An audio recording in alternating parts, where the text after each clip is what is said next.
Hey, what's up everybody? So we're going to talk about packing the shoulders. We're going to start off using a single stick. Why is this important? Because the scaps need to know how to glide and work, especially if you're going into overhead movements.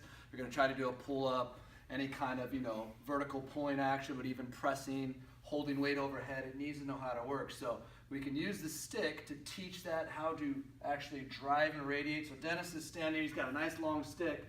And all you're going to do, once it's set, you're reaching up and kind of create a little bit of stretch, and then you're just going to pull downward so that you're pushing that stick and driving it back into the floor. That's going to help turn on all these guys. So if you also got a lot of people who struggle how to activate their lat, right, and these muscles, easy way. Just grab up, push down, boom, all these muscles start to set in. So it's great too if you know you have an imbalance on one side, or you have maybe there was an injury or just a problem, you can feel they don't work the same. Start off with one stick. Make sure you can work them independently. Go through some reps, right? 3 to 10 second pulls and learn how to drive all these muscles down.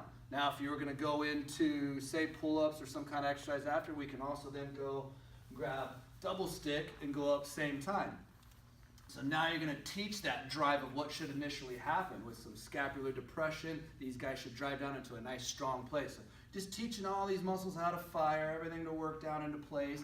We can go all the way up overhead, or we could start to bring the hands down and change different positions. So you could work all the element of going up and down. Does it work at the top? Does it work in the middle? Does it work at the bottom end?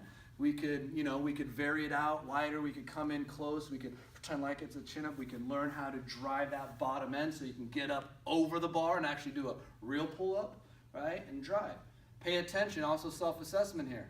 How do they work? Especially when you're using two sticks. Do you feel them drive down the same, or does one still, work not so well, or maybe not as strong? If you notice that, then you always go back to one and give it a little extra love. But see, he's just changing angles, giving it some different feedback. Easy peasy, right? Nice little easy drill. Learn how to pack the shoulders, learn how to be strong in here. Then you can start to rotate, add in some active stretching, but again, change the angles. Muscles, joints need to work in all kinds of angles, so don't limit yourself. Try this drill, give it a shot.